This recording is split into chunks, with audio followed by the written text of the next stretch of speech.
You are listening to the IFH Podcast Network. For more amazing filmmaking and screenwriting podcasts, just go to ifhpodcastnetwork.com. Welcome to Filmmaking Conversations with Damian Swaby. Listen to conversations with award-winning filmmakers, directors from the golden age of television, and creatives from the indie film community who continue to inspire the next generation of filmmakers. And now, over to your host, Damian Swaby. A couple of weeks ago, I had the absolute pleasure of engaging in a thought-provoking conversation with Terra Mackintosh, an incredibly talented and multifaceted figure in the arts and entertainment industry. Terra is not only an award-winning actress with notable appearances across television platforms like Apple TV+, Netflix, HBO, NBC, CBS, Paramount+, and in independent cinema, but she's also a producer and a writer whose work has been recognized for its innovation and impact. During our chat, we touched on Terra's impressive career, her dedication to fostering diversity and accessibility in the arts, and her groundbreaking work on the film Best Summer Ever.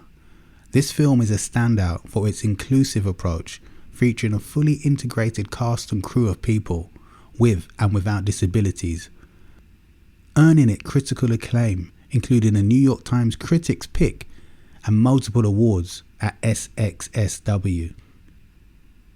Terra also shared her passion for teaching and nurturing talent through the artist space in LA, where she co-founded a studio offering a commercial-free environment for artists to refine their craft and connect deeply with their artistry. In a historic moment for theatre, Terra brought to our attention the Broadway opening of How to Dance in Ohio, a play about individuals with autism, starring actors with autism, a true testament to the strides being taken towards authentic representation. To learn more about Terra and her work, visit her website and don't miss the Best Summer Ever to see a shining example of inclusive filmmaking in action. Plus, I've included the link to the music video What's Done Is Done by Delta Spirit, a pioneering project starring actors with Down syndrome that Terra recently produced. All of this information, again, is in the show notes of this podcast episode. And while you're checking out those show notes, find out more about her latest screenplay that was just named as a finalist at the Palm Springs International Screenplay Awards. And that's enough from me alone, listening to my filmmaking conversation with Terra Mackintosh. How are you today? I'm doing well. I'm happy to be here. Look, this is my first podcast ever. Really? So I'm a little nervous, but it's going to be great. I'm happy to be here. Nothing whatsoever to be nervous about. I'm the one who has to be nervous because I'm supposed to know what I'm doing. Fair. Don't quote me. But I'm surprised it's your first podcast. I really am, because the amount of work you've done and the variation of work, I thought you would have been on one before. I did look to see if there was any interviews you had done or anything. I hadn't found a podcast interview with you, but I thought maybe that's just the luck I'm getting today, not finding one. But I'm glad to be the first, and I hope you enjoy being on this podcast and it works out well for both of us. I'm so happy to be here. I'm excited. And one thing I did find, which was great, I didn't realize, was Gimme Gimme on YouTube. That I forgot that's on there. It's so funny you bring that up, because last night when I was driving home, I went to see a play with some friends, and I was just feeling inspired creatively. So I thought, God, let's put on Gimme Gimme and see if I can still sing it. Because I did that part in college, which was a long time ago. And I am sad to report that I can't anymore, at least not last night. But that's funny that you found that. So it's a great song. I can imagine you being in a musical singing that completely on stage. Thank you. Like, can you not sing it anymore because you're out of practice, or because you just feel like you can't sing it? You know, when you're in that mental place, Yeah. and you think, I can't do it anymore. It's just lack of practice. You know, those muscles atrophy. And when I was younger, I went to school for musical theater, so I was singing every day. And then as I got older, I kind of moved away from musical theater, so it wasn't necessarily a priority. And living in New York, I was there for a long time, and it's a really expensive city. So you have to, Mm. I had to kind of choose, what am I going to prioritize as an artist? And for me, I started to move away from dance classes and voice lessons and more into acting classes, because that's where I was finding a lot of my fulfillment. So it's just lack of practice. I bet if I started doing my scales every day, it would come back to me. But New York, what was it like living in New York? Because I know from experience it's incredibly expensive. I Mhm. live in an expensive city, London. I don't think it's as expensive as New York. I think what is really expensive here, which is the same as New York, is the rents and Yes. housing. So, what were you doing in New York to sustain yourself? Because a lot of creatives have that issue of being creative and being financially stable. Yeah. I mean, living in New York was my dream since I was a child. So I think th I feel like if you don't have a reason to be there that's really fueling you, that motor kind undercurrent as you're going through these hard times, it can be really challenging. But for me, Mm, I just wanted to be there. So I did everything I could to make it work. I worked so many odd jobs. yeah. Unfortunately, I'm a terrible server, so that wasn't the direction I went into. Okay. Uh, I was not good. I would cry and I spilled things on Oh, people all the time and I'd forget orders. But I did a lot of odd jobs. I mean, dog walking, working in restaurants, babysitting, selling salon packages on the street. I mean, you just do what you have to do to make ends meet. But I was very lucky in that when I was there for, I think it was like 5 years into living there, maybe 6 years into living there, I got into, one of the Actors Fund buildings, which oh, is subsidized housing for, like, lower income artists and, unhoused people and, all walks of life. So, I basically won the lottery and yeah. got into one of those buildings. So that changed everything for me. I mean, it was still New York is still expensive. I kind of always operated under, what's the bare minimum amount of money that I need so that I can prioritize my art and have the time to do that, Excellent. which isn't always sustainable. Yeah. For me, I that was why I was there. So I didn't really care, if I am living off, you know, Hmm. whatever I have to live off of in order to have the time to do my art. And I think a lot of times I would be cast in these smaller productions that would pay kind of a stipend. And if they interfered with my day job, I would usually just not go to my day job so that I could do the play. I understand. I understand. And Yeah. that subsidized housing sounds amazing. I've never heard of anything like that. What do you think the reason is some housing in New York was subsidized? Well, the Actors Fund is, well, they've changed their name. The entertainment, I think it's the Entertainment Fund. Um, so they have a few buildings in New York City, and it's for not only actors and artists, but also older actors who maybe aren't working as much anymore. And so you enter this kind of lottery, this wait list. You have to make under a certain amount of money, or within a like a window, Okay. and it has to be uh, over multiple years. You have to prove it. I think the last 3 years you have to fall within this window in order to qualify. And then when you move up to the top of the wait list, you have to resubmit all of your financial paperwork. And then once you're in, well, it depends on the building, but once you're in, your rent is set. And then there's a different building in Midtown in Times Square where, as your income changes, your rent will fluctuate to reflect those changes in your income. That seems fair. That does. It seems Right? great. Yeah. Right? Doesn't I feel like that's how rent should be. Yes, yes. It shouldn't be what it is at the moment. I think for any of us living in major cities, it seems to be quite strange, to put it that way. Yeah, sometimes impossible. I don't have a family that I have to support on top of, myself and my own expenses. So it's the same in Los Angeles. I don't know how people make ends meet, to be honest, and a lot of people aren't. So I think in New York City, especially, it was really important to me to find a way of living there that was sustainable, because otherwise I don't know how you stay. Yeah, very true. So in your impressive career in acting, stage, television, and film, could you share with us some of your key experiences that shaped your journey in the industry? Thank you for calling my career impressive.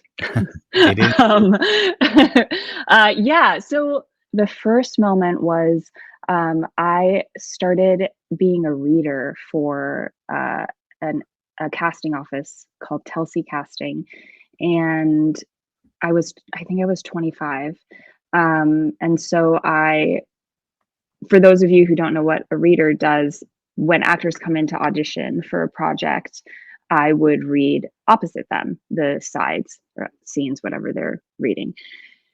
And what was really cool about that experience is I started to learn how to be a good listener and how to respond in the moment to what the actor was bringing in, because everybody was going to be different.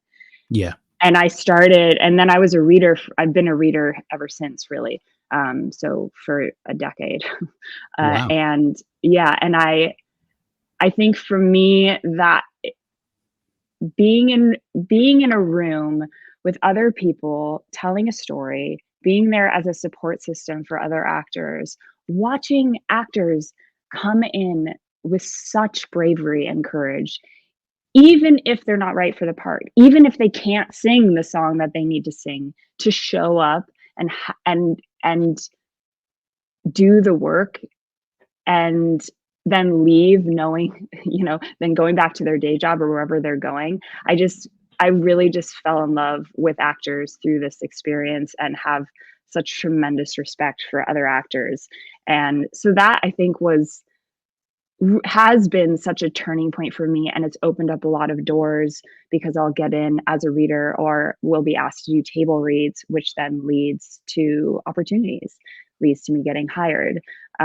So that has always been my way in, because I haven't had representation for a long time. So I found that having casting directors who believe in me and get me in the room has been my way in to opportunity. And then really, I think another along my journey, I think the times when I was struggling were some of the most important times, because I had to really ask myself what kind of art I wanted to put into the world, because opportunities weren't really coming my way. And I remember asking a friend of mine, Will Cantler, who's a casting director at Telsey Casting. I was really struggling. I just, like, I couldn't get representation. I was trying to get into grad school and I kept getting close but not getting in. And I sat with him and I just said, what do I do? I don't know what to do. I feel like I'm just running into closed doors. And he said to me, make the art you came here to make, and the rest will happen when it happens. And that was a big turning point for me, because I started really asking myself, what do I want to make? And so I started making my own work, and I directed and starred in a production of Fool for Love by Sam Shepard. I was living in a 1-bedroom apartment in Brooklyn. I knew I wasn't going to be able to afford to stay. So I thought, fuck it, I'll just do a play. And so we did kind of an immersive production of Fool for Love. And it was such an important moment for me as an artist, because I felt like I had ownership over what I was putting into the world. And then I started finding people who wanted to make art with me. And we did a production of Bryony Lavery's Frozen in a warehouse in Brooklyn, and did a production of George Brandt, I think it's George Brandt, and I'm looking at my library, the play Grounded, in a room in the basement of a church. So I just started to kind of then find friends who liked the same kind of art that I did and wanted to tell similar stories. And we just made it. We would just figure out if we could get the rights and then pool together whatever resources we had and make art. And that changed everything for me, because that's why I went to New York. I wanted to do plays in weird places with my friends. That was the goal.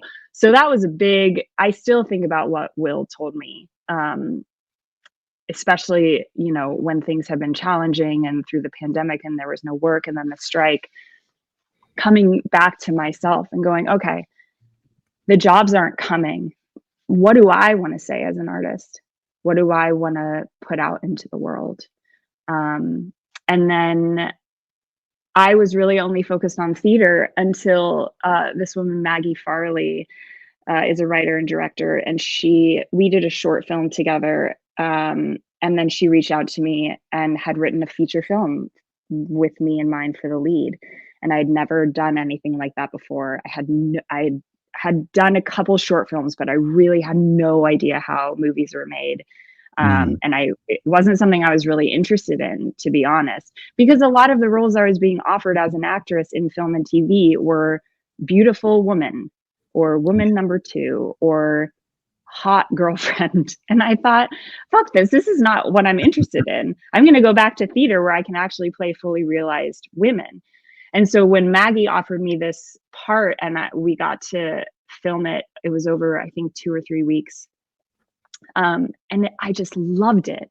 I loved it. I loved the collaborative nature of it. I love that it was a small crew, because then I could ask questions. I could say, okay, what does this mean? Talk to me about sound and how you're recording it and how does this work and what are these shots like and what's this thing called? And so it was a really big learning experience for me and really shifted my interests more into film and TV. So she was a big part of that. That's amazing. I love that you said, what do you want to give the world as an artist? Because I think sometimes we can often forget we want to give certain things to the world as artists, especially when it comes to the point of, as we've spoken about earlier, rent and money and finance and things. It can just overtake everything and you're just kind of stuck in this money making kind of rut because of the nature of being an artist. And I also love what you said about supporting people when you're a reader. Sometimes people come into the room and they may not be where they used to be in their career, like at the top or at the medium or the middle or whatever. When people are struggling because they're not where they used to be, how did you support them and what are the type of things you said? That's a great question. I think what was really beautiful about being a reader is that it kind of removed for me any idea of celebrity or influence, because when someone comes in, it doesn't matter if they have an Oscar or a Tony Award, they're also starting from scratch. They're also in an audition situation. And so it didn't really matter if it was a kid just out of college or if it was a Tony Award winner coming in the room. I focused on being a generous partner, listening. I always see myself as, I want to be the safe place for the actor when they look at me to know I'm here. I also started doing this thing. If I noticed someone wasn't breathing as they're doing their audition, I would consciously take a deep breath, because as human beings, we mirror other people unconsciously. So I would really try to stay grounded and hold space for them, regardless of their experience or who they were, because ultimately at the end of the day, we're gig workers.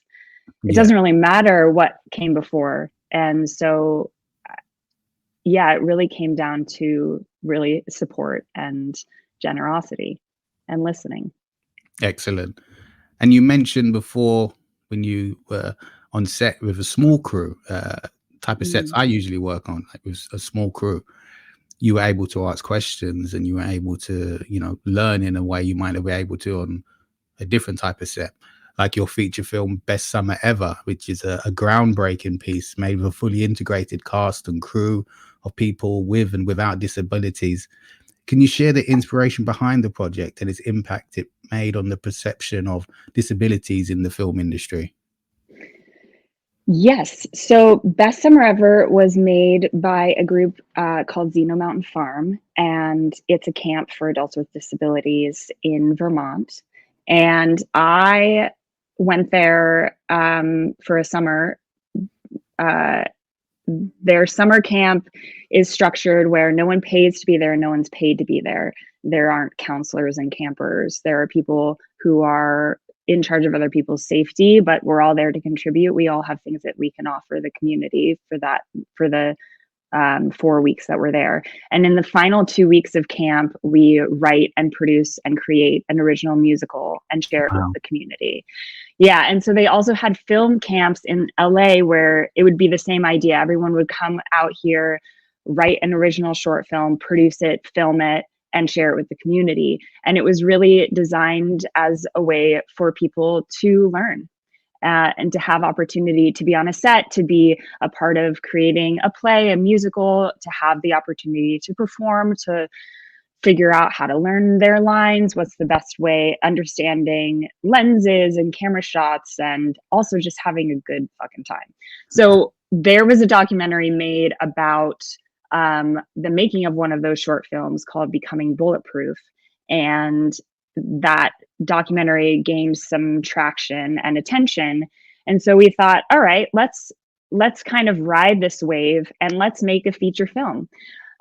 And at the camp, High School Musicals are a big hit, or Dirty Dancing and Grease. And so we were really inspired by the idea of telling a story that is known, right? The high school musical trope is very known. It's been done a million times, but how do we do it differently?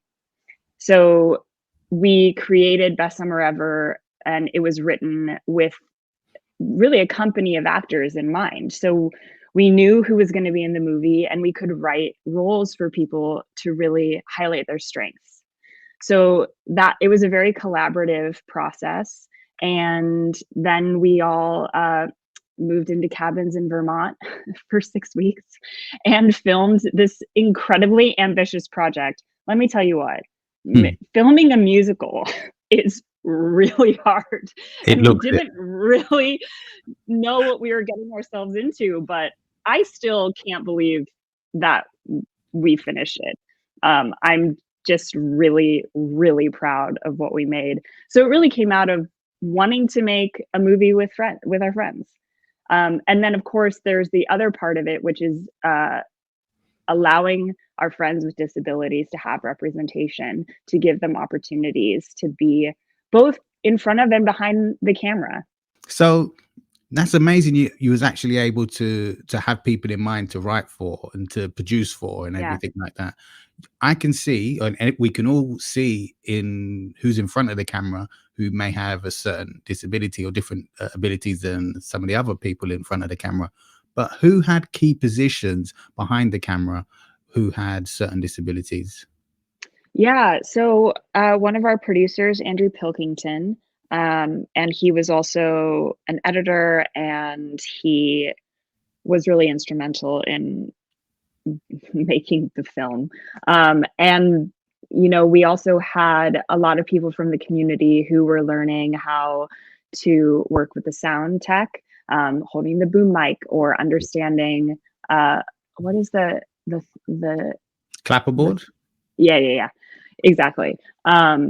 So it was really kind of at the beginning of the day checking in with people. What are you interested in? Do you want to be a part of working with the gaffer today? Do you want to be on sound? Do you want to be running the crafty table? It was really an all hands on deck operation, because none of us had made a feature film before. I think I might be wrong on that, but all of us were kind of in this place of, okay, who needs help today? Where am I going to be the most useful? So while I had, the role of producer, and I was one of the casting directors, and I was also in it, and I was one of the co-writers. If someone needed, if costuming needed help that day, or if no one was able to work with the caterer to get lunch set up, like, we would just do whatever needed to be done. So it was a very collaborative set, which was really cool to be a part of. Also, for me, like, selfishly, I didn't know a lot about filmmaking. So I really got to learn it was kind of like a masterclass in filmmaking, because we all wore multiple hats. And it was really all in service of getting this thing made. So it was a really exciting set to be on. Gosh, that does sound exciting, and it doesn't look like a first-time film or people with I'm inexperience, so glad. or there isn't any issue in that way at all. It doesn't even look like a student film. It looks very polished, and the Thank you. choreography is brilliant, and everything is just so well done. I take my hat off to everyone involved. And it's Thank clear you you. wear many, many different hats, and you're skilled in many different ways. So you co-founded the Artist Space in LA. How has this Yes. space influenced the creative journeys of industry professionals, and what are your future plans for it? So I co-founded the Artist Space with Danny Gordon, who is a casting director. We actually met because I was a reader. So that's a good Ah, example of how being a reader led to many relationships and friendships. So uh, we both came from New York theater, and as an actor, I moved out to LA a few years ago, and I was really searching for a studio similar to the ones I was a part of in New York City. And I was auditing classes, and I was taking classes, and I was really frustrated because I felt, um, a lot of the time, I felt like actors deserved better. I felt like there were a lot of classes that were not actually providing actors with actionable tools that can be used. And it was really focused on this kind of commercial success. It was commercially driven. So yeah, it was like, what's your type and how are you going to get work? And I thought, we both felt like we want to make a space that allows artists to reconnect with their creativity and to be challenged and to grow. And so, what has been really beautiful at the Artist Space in this first year is, we don't have social media, it's all word of mouth. And the actors that are finding us, there's such a hunger for the opportunity to step into these great roles. We only work on plays. Uh, okay. and because I really believe if you can tackle 15 pages of Shakespeare, then a film TV side will be a walk in the park. So really focusing on structure, really focusing on trusting that the writer has given you everything you need to know, and to watch people who maybe haven't acted in many years, or who were feeling really stuck or frustrated or lacking community. Like myself, I didn't have the artistic community I had in New York here in LA. To watch people really step into their own and find their voice and make friends and make art together. That was really our dream. So that's, I think, the biggest gift of the studio in this first year is watching actors really stand in their power and really find and really reconnect with why we all started doing this in the first place, which was a love of being creative. Amazing. And that is true. Sometimes I think, I basically said it earlier, reconnecting of why you want to do this and the reasons for Yeah. being creative. You mentioned tackling 15 pages of Shakespeare. You can Hmm. definitely tackle 1 or 2 pages on television if you can do that. Yeah. You recently played the roles in Apple TV Plus series High Desert, and Paramount Plus's Fatal Attraction. How do these experiences compare to your previous work, and what have you learned from them? Look, I'm going to be honest. Those jobs were jobs for me. I hadn't Yeah. been working, and I had been a part of the table read of both of those pilots, Okay. um, and the casting director. Um, help me get a job. So, I was really grateful to have a job. So I think anytime I'm on set, I see it as an opportunity to learn, right? I see it as an opportunity to watch. I love watching directors and how they're directing actors, is this the kind of set that I would want to run if I were directing? What are things that I see that are working really well? What are things that I see that maybe aren't working that I would want to change? I feel like I go in there like a sponge, especially when it's a smaller role, right? If you have one or two lines, okay, fine, go to makeup, get ready whenever. I don't have to worry about, oh no, I'm carrying this scene. But having an understanding of what is the purpose I'm serving for the lead character. I'm a part of this journey for them. So understanding this, where I fall in the structure of storytelling, I think is really important and really fun. I mean, you just, as you go on set and you get to meet all these amazing people and then maybe never see them again. But for that day, you feel like a family, really like working hard to bring this thing to life. Great answer, because when I watched your episode of High Desert. Sorry, I keep thinking about dessert. Fair. I thought to myself, because I've obviously seen some of your other work and read what you do on your website, and I thought, I wonder how Terra feels about that type of role and that type of input into a show, because I noticed as well, it was potentially, I could be wrong, shot on a 50 millimeter or 85 millimeter or 35 millimeter lens, because of the shallow depth of field involved in the shot. So a lot of the times you were maybe not in focus in that scene. Yeah. And I wondered how you felt. And you said, it was just a job. Well, but here's the thing, right? Is we have to remember that we can't make these scenes without background actors, without actors playing co-stars, without the PA getting coffee. Yes, there is the lead. Yes, there are, the A-list actors leading these films. But if nobody else is there, they're just standing alone in a room in the dark. Yeah, completely. So I think it's really important. Yeah, of course I would love to be playing a larger role, but at the same time, I'm just grateful to be on a set, to be paid as an actor. That to me was always my goal. I cannot believe the days when I get paid to be an actor, because it's so fun. I don't care what the role is. If I've been offered a job, which is, there are not that many, right? And if out of all the auditions, I somehow get selected, what a fucking win. Oh yes. It's such a win. Yeah. So I'm just grateful anytime I get to work. And you've also wrapped up the feature film Finding the Zone. Can you tell us more about your role and overall narrative of the film? Yes. So Finding the Zone was such a special project for me, because I grew up in Colorado and the film was shot in Colorado. Nice so one.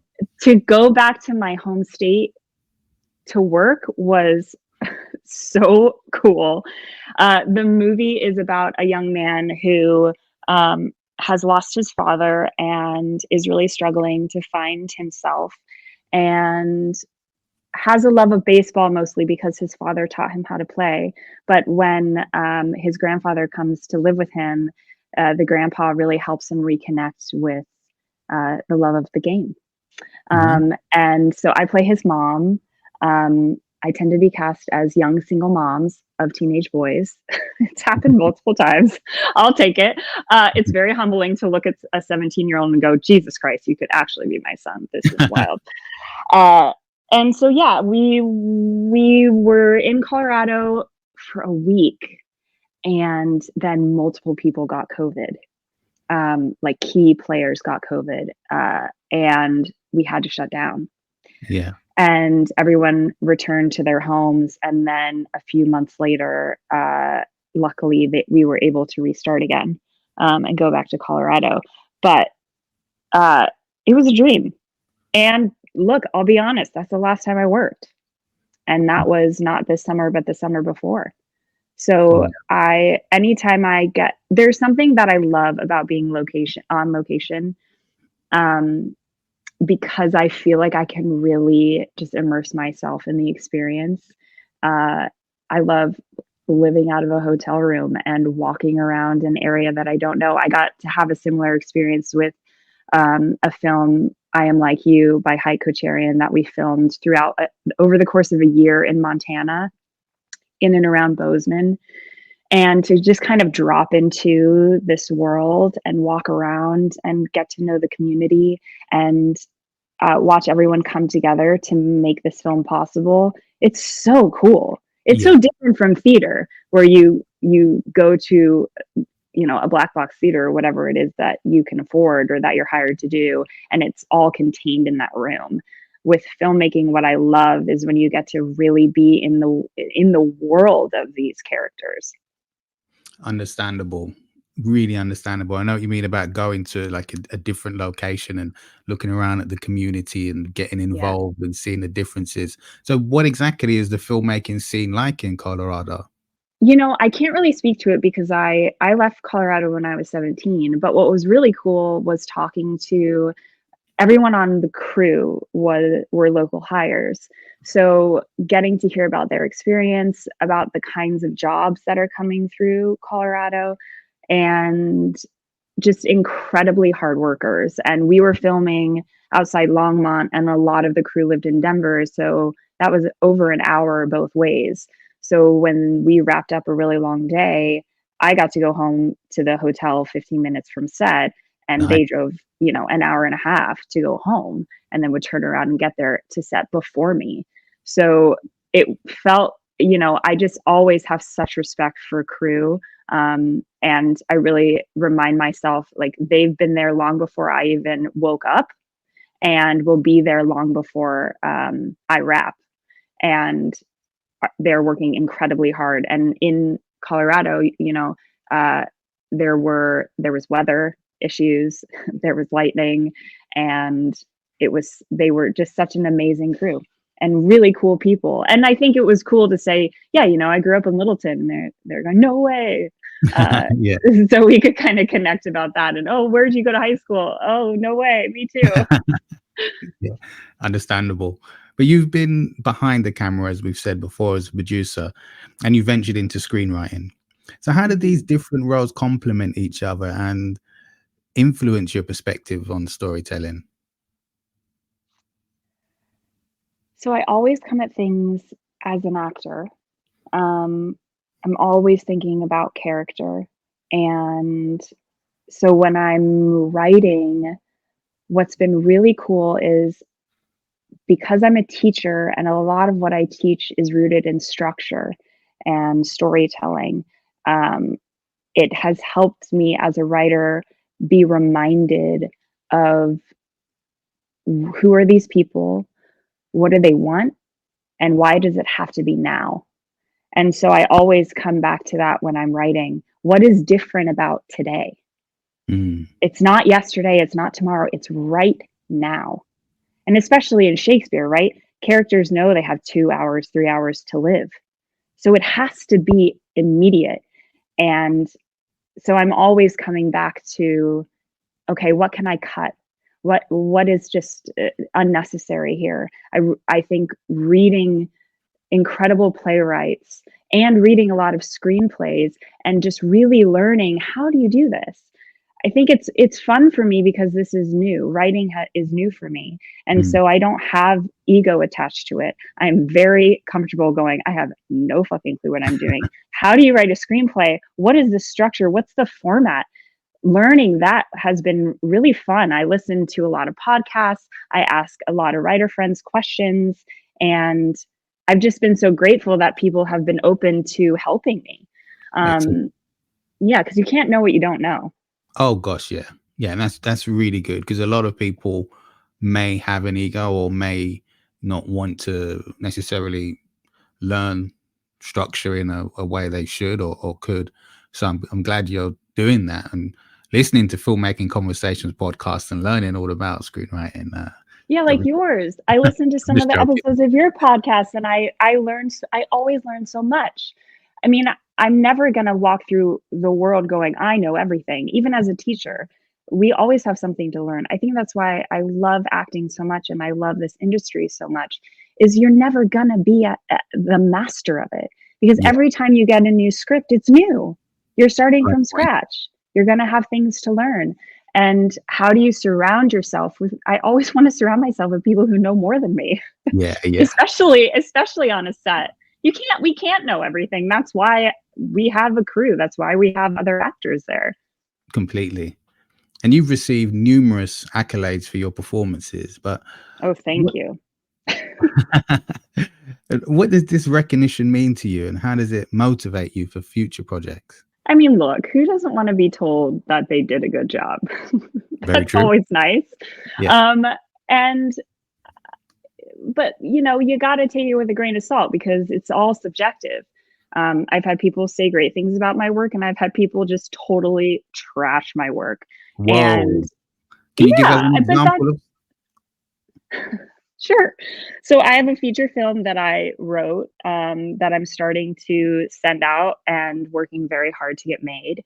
And I've submitted it to a couple of screenplay competitions and different fellowships. And yeah, one I got feedback from, and they just fucking trashed it and destroyed it. And it was very you have a good cry and feel sad, and then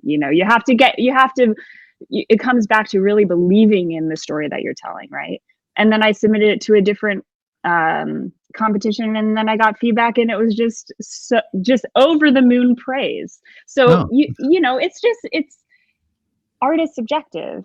I yeah. might love something that you don't love. That's, who cares? Like, great, we need it all. So I think when it comes to acting, it's a little bit more vulnerable, because it's me. Like, my body is my instrument. My voice is my instrument. So it's hard to not take things personally, but getting a great review is so nice, but it doesn't sustain you, or it only can for so long. Because there can be a long period of time where, like for now, I haven't worked in over a year. So it doesn't really matter what was said about me a few years ago, because I would really love to work again. You don't know when that's going to happen. So, it's nice, and then you move on. What exactly was said? Because sometimes, like, I've recently given feedback to someone regarding a script, and I thought long and hard. I liked the script, but there were things in it that I believe maybe could be changed or needed a bit more work on. And there's ways to give feedback, I think, that you shouldn't really, I don't think anyone should receive feedback that makes them really upset, because it should be very constructive in a way that's of service to the script. Do you feel that people were being unnecessarily mean to you? No, I don't think they were being mean. I think it's, the story I've written is going to resonate with some people and not resonate with others. And that's okay. I think for me as a writer, it was the first time putting my work out there. And that was the first feedback I got. Okay. Well, that's not true. I did a table read of this feature in LA that was really such a cool experience. It was the first time I'd ever heard my words read out loud by actors. Aside from, well, that's not true. Best summer ever. Watching things I've written on the screen was really cool. But this evening was particularly special. So when I received the feedback, it was a good exercise for me to go, okay, I'm going to grieve this. I'm going to feel like the wind was knocked out of me for a second, but then I'm going to remind myself that I know it works because I heard it and I saw the impact it had on other people in the room. And I just kept saying, I love it. I know that I love it. And it's okay that this person didn't get it. That's okay. And also, it's the first feature I've ever written on my own. So of course there are going to be things that I missed. Of course there are going to be things I don't know about structure. Yeah. So, it's being humble while also fighting for the things that you believe in, especially when it's a story that you really want to tell. Who cares if some person who read it somewhere for some fellowship didn't love it? Like, great. And there are going to be people who do. Are you able to tell us a bit about the story? Sure, yeah. So it's a feature, it's called Serotinus, and it's actually inspired by Anton Chekhov's play Three Sisters. So I took the story and have set it in pre-apocalyptic California, when the climate crisis has become unmanageable. So it's Uh, about these three sisters who are, choosing between striving for their dreams or settling for complacency. And with the arrival of a disaster response team who have come to the area because of the impending climate apocalypse. The lead character, Mia, falls in love with the team commander. And so it really explores uh, how people respond to crisis differently, exploring all the ways in which we as human beings, in the face of the climate crisis, are choosing to deal with it, whether it's denial, falling in love, having babies, getting divorced, um, you know, being racked with mental illness and depression. So for me, the story felt, it was once I had lived through, living in California, climate change is so in your face. And I was really inspired by, I forget when it was, but there were some really awful wildfires close by, and our skies were just orange wow. and we couldn't go Oh, outside. Do you we saw remember? that And on the it was news. really bad in San Francisco. Yeah. And I thought, okay, this is because in Three Sisters, these sisters in the play are always dreaming of going back to Moscow, and in my feature, they're dreaming of returning to New York City. And so I had to figure out a way right now in the world where you couldn't travel and you'd have to be stuck inside a house. And so I thought, okay, it has to do with the wildfires in California. It has to do with the climate crisis, because you can either sit in your despair, like Mia, the lead character, is really, really holding on to her nihilism until this person shows up and she finds connection and love right before it's all over. And isn't that what we're all doing anyway? We know we're going to die. We know it's coming. And yet we're doing podcasts about filmmaking and, walking our dog and watching TV and falling in love. Like that's what being a human is about. So that's what my feature really explores. And I'm really excited to make it. But again, this is the first time I'm making something on my own. So I'm also kind of starting from scratch. I'm also having to ask questions and learn and be brave and talk about it. And that's what this is. That's amazing. It sounds so close to your heart.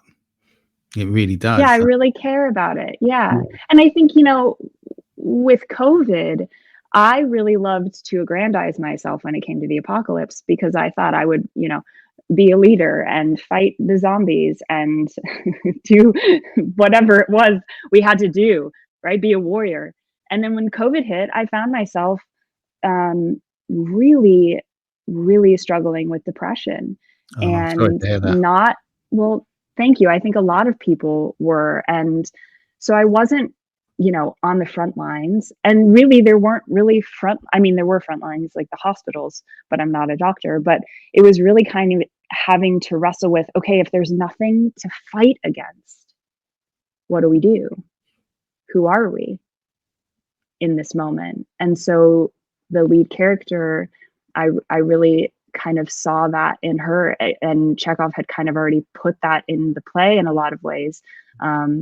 What is it when you're in grief, when you're immobilized by your depression in the face of this disaster? And it was a story that I don't feel is often told because we see like the comets coming towards Earth Mm. and everyone fights and everyone's always, on the move and the zombies and we got to do this and that. And what about the people who aren't capable of stepping up in that way? I want to see that story. So that's what I wrote. Gosh. Wow, I want to see this story myself. I can't Cool. wait for you to make it. Yeah, that's a new story to me, and I love new stories, not necessarily the same tried and tested ones. But your work in the entertainment industry is pioneering and exclusive, particularly with the world premiere music video What's Done Is Done, starring actors with Down syndrome.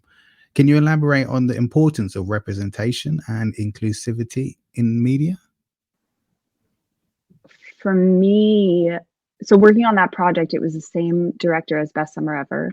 And it starred Zach Gottsagen, who I knew from Xena Mountain Farm, who was also in Best Summer Ever, and Peanut Butter Falcon, and Jamie Brewer, who is known from American Horror Story and has also been doing a lot of plays in New York City.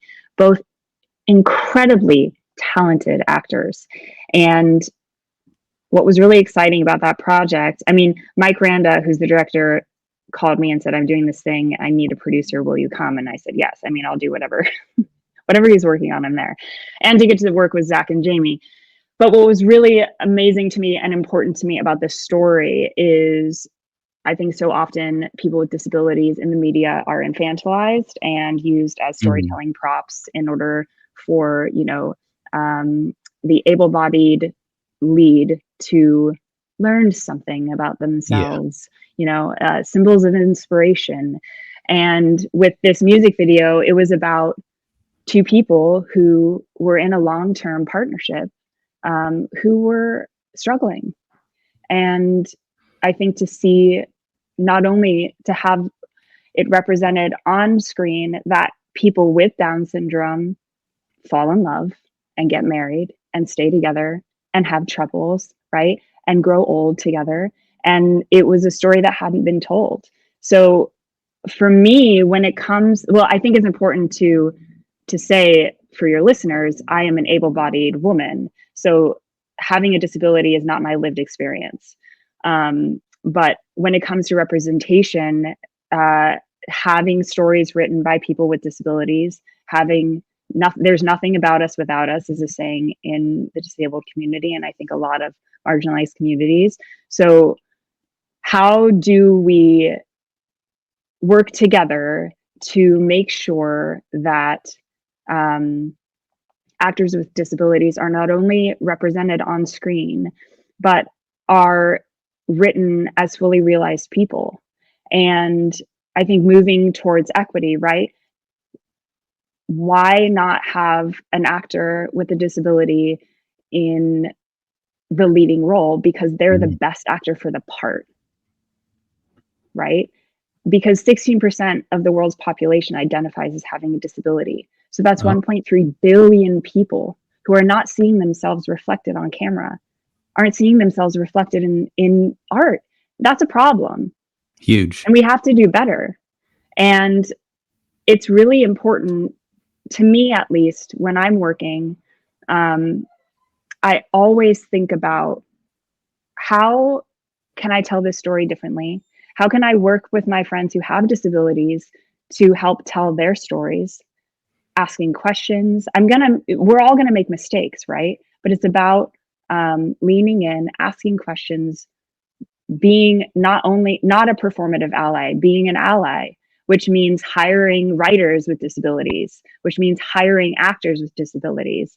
But there's a lot of diversity within the disabled community. So I think what's happening now is there are a lot of casting calls asking for people with disabilities, and my friends who identify as having a disability show up to the casting call, and it's a full range. It's, people who are deaf or hard of hearing, people who are blind, people in wheelchairs, people who have cerebral palsy. There's a lot of diversity within the community. So then it's about, I think, really educate casting directors, producers, directors, educating themselves about this community. Because I feel like when we talk about diversity and inclusion, the disabled community is not always included in that conversation.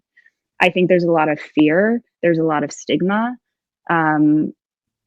because there's a lack of understanding and a lack of willingness to understand. So it really takes, I really call upon directors, casting directors, the actors are out there. The actors are out there. Stop casting able-bodied people to play disabled people. And I think we saw that, Best Summer Ever came out at a perfect moment in time, because there was such a call for inclusion in the industry. And also Sia's movie Music had come out, and she had cast an able-bodied actress to play a person on the spectrum. And in her defense of that casting, said that they couldn't find a person on the spectrum who could play the role. And I call bullshit. Yeah. There is so much talent, but that comes down to accessibility, right? And that's why when we founded the artist space, I do not work in spaces that aren't accessible. So I found a space that is fully wheelchair accessible, and I won't work in spaces that aren't. So it's just about having this conscious awareness of, okay, what about a makeup trailer that's accessible to someone with a wheelchair? I haven't seen that. I've never seen it. Yeah, so they have to exist, but we just have to think about it, and we have to ask questions and stop. I think there's a lot of fear around that, but everyone needs accessibility to a certain extent. So how do we open up the door to have these conversations? How do we learn? How do we make spaces for people who aren't represented? It's so, so important. And it's so important too, because even if you're not, even if as a producer or a studio, you know, there is this now tokenizing aspect of inclusion and diversity, right? Very much so. Okay, here's a box to be checked. And I think that also within the disabled community is tricky, right? Because there are disabilities that are invisible. So then there's kind of a hierarchy within the studio's minds of, oh, well, we can't cast that person because no one's going to know that we ticked the box of disability inclusion. So we got to go with someone who has a disability that's visible and obvious, right? But if we just come down to numbers, if it's all about making money, which we all know, especially from the recent negotiations for SAG and WGA, the studios are very, very interested in profit and profiting off of marginalized communities and marginalized people's stories while not giving them the opportunities to be a part of that conversation. But if we have 1.3 billion people on the planet identifying as having a disability, imagine if you made content for them where they're seeing themselves represented. That's money. Those are subscribers. So how do we have a conversation where, you know, if studios are thinking in money in their wallets, well, there you go. Good idea. Great idea. Right. Yeah. It's important. It's important to have these conversations because we have to move out of tokenizing. Yeah. And we have to move into equity. I think that's the goal, right? For inclusion across the board. One of the things I really enjoyed watching the video was it didn't feel like what I would call stunt casting. Whereas like, okay, we've got these two people here. And like you said, it's to make the hero understand something, or it's made to make the hero seem like a positive, nice person or whatever. I've never seen anything like what you produced. Also, the quality of the video itself, like the way it was shot, was brilliant. I was sitting there watching. I wonder what they color graded this video on. It was the vibrancy, the lenses. Did they use an Alexa? All of those type of things. I was asking myself. It's important to you. It's clear. What do you think your next step will be in terms of inclusion and diversity? It's a really great question. I think now that I'm writing more, I am very conscious of when it comes to casting, I'm not always writing roles specifically for people with disabilities or for actors of color, but for me, writing human beings who are fully realized and looking for the actor that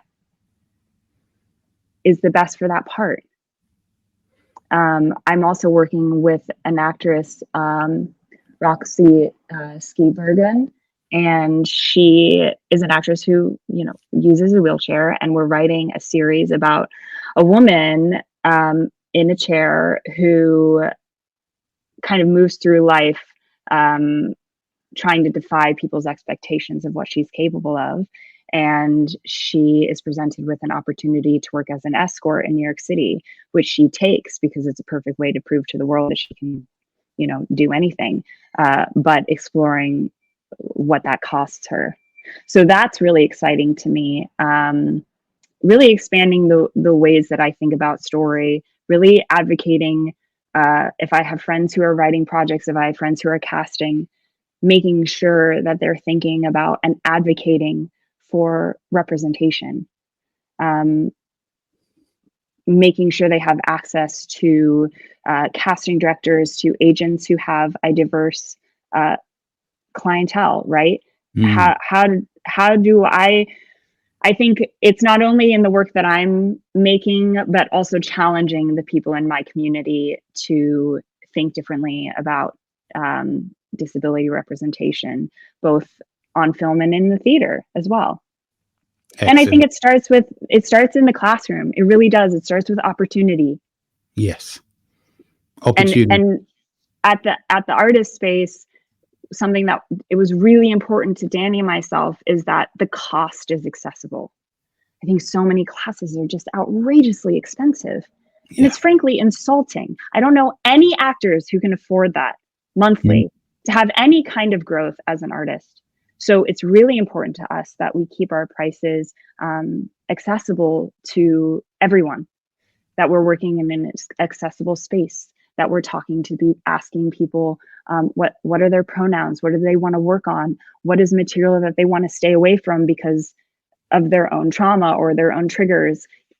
It's really important to me that we come at this from a place of asking questions, of having curiosity, of knowing that my experience of living in this world will not be yours, right? Will not be, my students will not be the other person I'm working with on set. And I have a lot of privilege in the world. I do. And so how do I use that in order to really advocate for people, to challenge myself in casting and storytelling? It's really, really, I mean, I could get on my soapbox clearly, but it's really important to me also because as artists, we're reflecting the world around us. That's our job. We're telling stories so that people can have an experience and be moved and live vicariously through these characters. And if we are excluding an entire population of people, that's a problem. Huge problem. We got to do better. Then we're not doing our job, right? Yeah. We're not doing our job. So we're living in, this industry has really fed us this like white, cis, straight version of beauty, of romance, of love, and so how do we move away from that? How do we expand? Because there are so many amazing stories out there that do not fall within that specific lens. And frankly, I'm bored with that lens. Let's give the audience more credit. I think audiences are hungry for something new, for seeing new faces, seeing new talent, not the same, A-listers recycled over and over in every project just because it's the only way to get funding. Be creative. Be more creative. Work harder. You can make your movie without an A-list celebrity playing a person with a disability. I just do not believe it's an excuse that I'm tired of hearing. The talent is out there. Find it.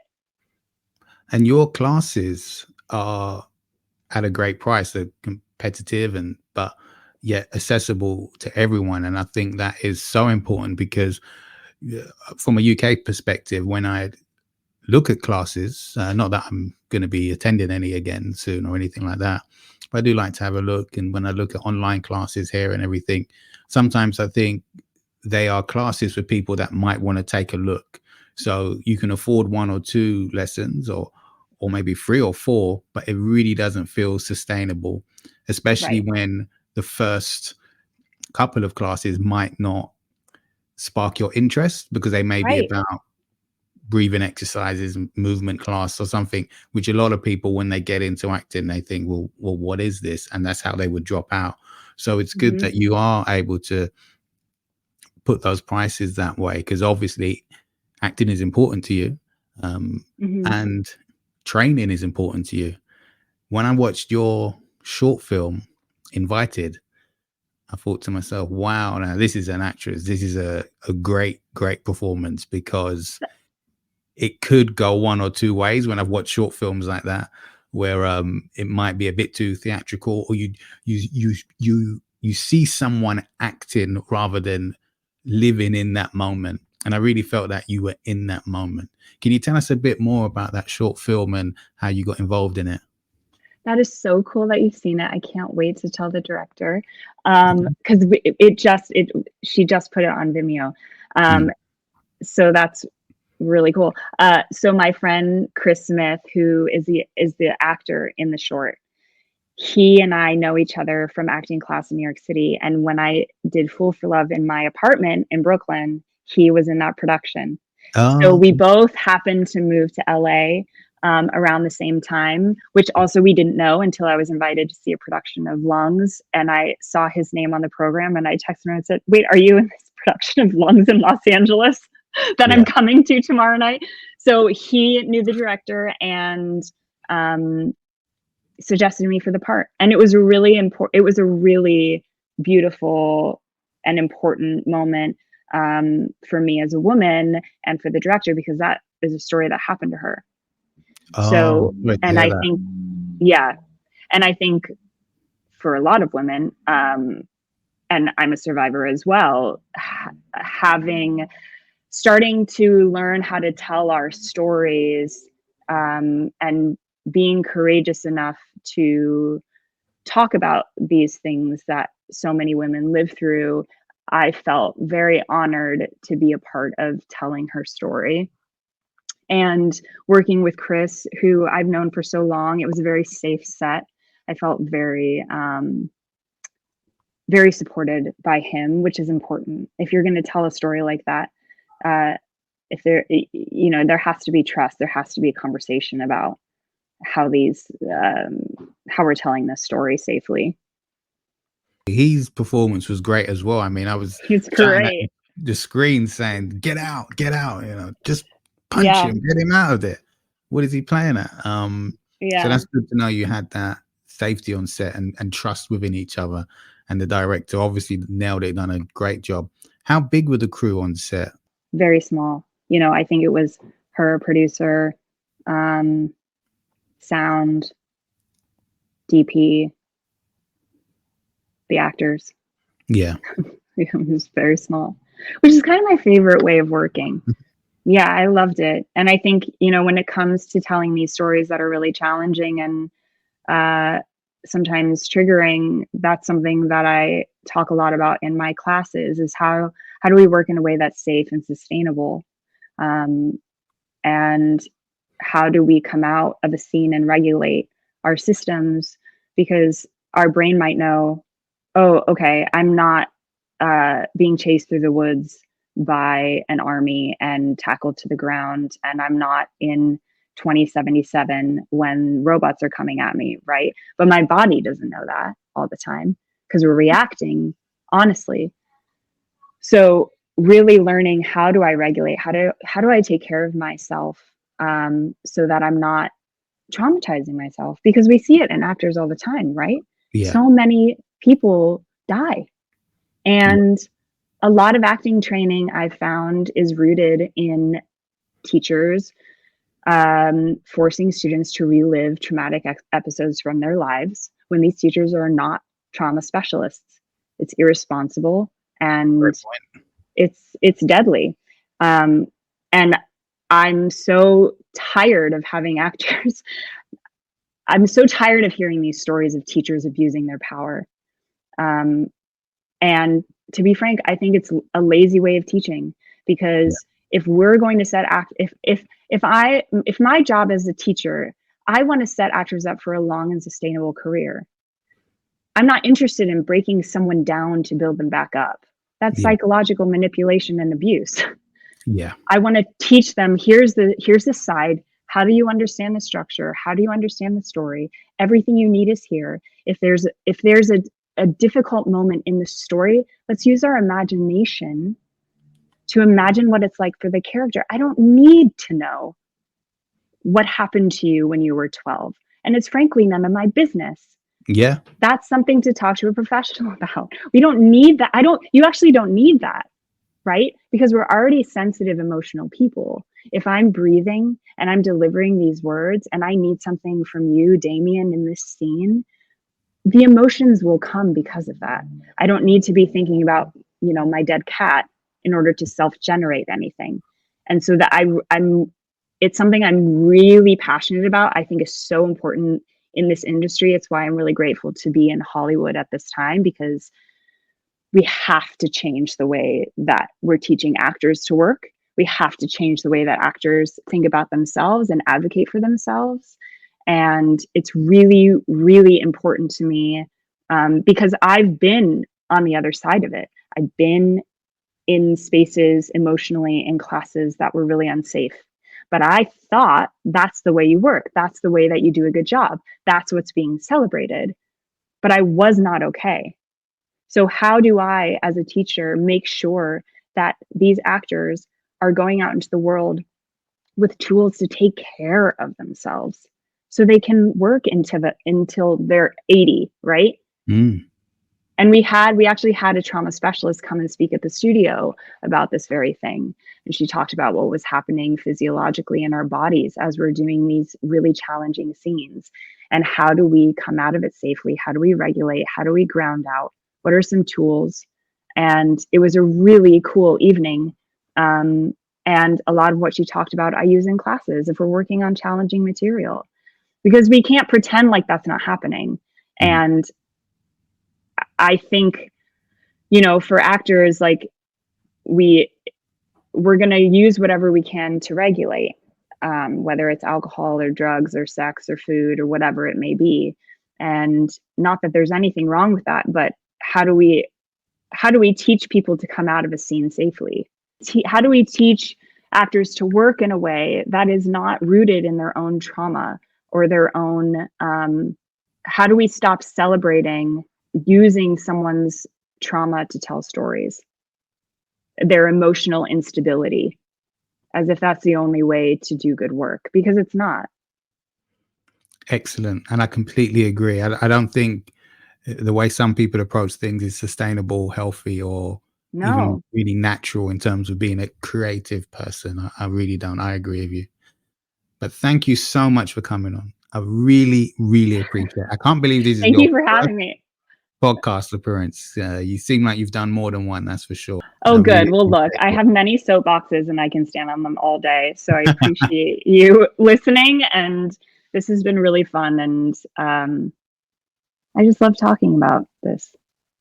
Have you thought of upgrading your cinematography game? Would you like to have an ASC cinematographer mentor you for free? Join veteran cinematographer Suki Medenzovic, ASC, Disney, Pixar, FX Networks, Netflix, American Horror Story. As he teaches you how to create beautiful images using 3 lighting techniques he has mastered on film sets over his 30-plus years in the film industry. Each technique uses basic, low-cost lighting equipment so that anyone can achieve beautiful visuals no matter your project's budget. If you want to take your cinematography to the next level, visit filmmakingconversations.com to sign up for instant access. If you like this podcast, share it with friends, leave a comment in the comments section, and hit the subscribe button.